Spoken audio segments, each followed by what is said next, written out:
Pradeep Antony tweet: என்ன எப்படியும் விற்கத்தான் போறீங்க, ரொம்ப பெருமையா இருக்கு. பிரதீப் ஆண்டனியின் ரீசன்ட் ட்வீட்.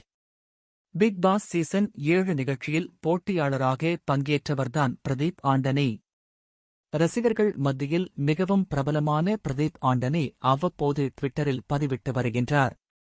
அவரின் பதிவுகள் இணையத்தில் வைரலாகி வரும் நிலையில் அவரின் லேட்டஸ்ட் பதிவு ஒன்று ரசிகர்களால் அதிகம் பகிரப்பட்டு வருகின்றது. பிக் பாஸ் சீசன் 7 நிகழ்ச்சி இன்றுடன் நிறைவு பெறுகின்றது. இன்று நடைபெறும் இறுதிப் போட்டியில் விஷ்ணு, அர்ச்சனா, மாயா, மணி, தினேஷ் ஆகியோர் கலந்து கொள்கின்றனர். இதில் அதிகப்படியான வாக்குகளை பெற்று அர்ச்சனா டைட்டிலை தட்டிச் சென்றதாக ஒரு தகவல் கிடைத்துள்ளது. இந்த சீசனில் ரசிகர்களின் பேராதரவை பெற்று போட்டியாளராக அர்ச்சனா இருந்து வந்தார். என்னதான் வைல்ட் கார்டு என்ட்ரியாக வீட்டிற்குள் நுழைந்தாலும் டைட்டிலை தட்டிச் சென்று சாதனை படைத்துள்ளார் அர்ச்சனா. இந்தியளவில் நடைபெற்று வரும் பிக் பாஸ் நிகழ்ச்சியில் இதுவரை எந்தவொரு வைல்ட் கார்டு போட்டியாளர்களுமே டைட்டிலை வென்றதில்லை. அர்ச்சனா தற்போது டைட்டிலை வென்று வரலாற்றை மாற்றி எழுதியுள்ளார். இதெல்லாம் ஒரு பக்கம் இருக்க, அர்ச்சனாவுக்கு முன்பு ரசிகர்களின் மாபெரும் வரவேற்பை பெற்று போட்டியாளராக இருந்த பிரதீப் ஆண்டனிதான் தற்போது வரை ட்ரெண்டிங்கில் இருந்து வருகின்றார். சக போட்டியாளர்களால் குற்றஞ்சாட்டப்பட்டு ரெட் கார்டு வாங்கி வீட்டை விட்டு வெளியேறினார் பிரதீப். இது ரசிகர்கள் மத்தியில் கொந்தளிப்பை ஏற்படுத்தியது.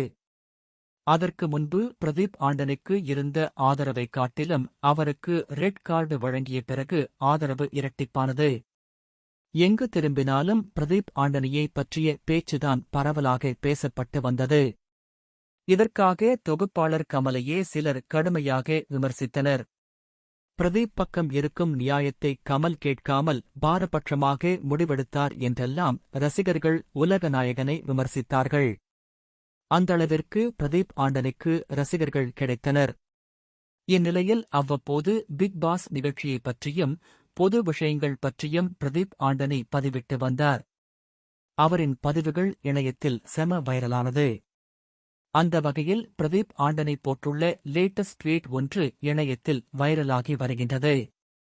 அதாவது, அவரை பேட்டி எடுப்பதற்காக பல யூடியூப் சேனல்கள் அணுகியதாம். மேலும் பணம் தருகின்றேன், பேட்டி தரீங்களா என அவர்கள் பிரதீப் ஆண்டனியிடம் கேட்டு வருகிறார்களாம். இதனை நினைத்தால் அவருக்கு மிகவும் பெருமையாக இருக்கின்றதாம். பணம் கொடுத்து பேட்டி எடுக்கும் அளவிற்கு நான் வளர்ந்துள்ளதை நினைத்து பெருமைப்படுகின்றேன் என பதிவிட்டிருந்தார் பிரதீப். மேலும் எப்படியும் என்னை விற்கத்தான் போறீங்க, ஒரு வியூஸ்க்கு ₹1 என ஒப்பந்தம் போட்டுக்கலாமே என்றும் ஒரு பதிவை போட்டுள்ளார் பிரதீப் ஆண்டனி. இந்த பதிவுதான் தற்போது இணையத்தில் ரசிகர்களால் அதிகம் பகிரப்பட்டு வருகின்றது என்பது குறிப்பிடத்தக்கது.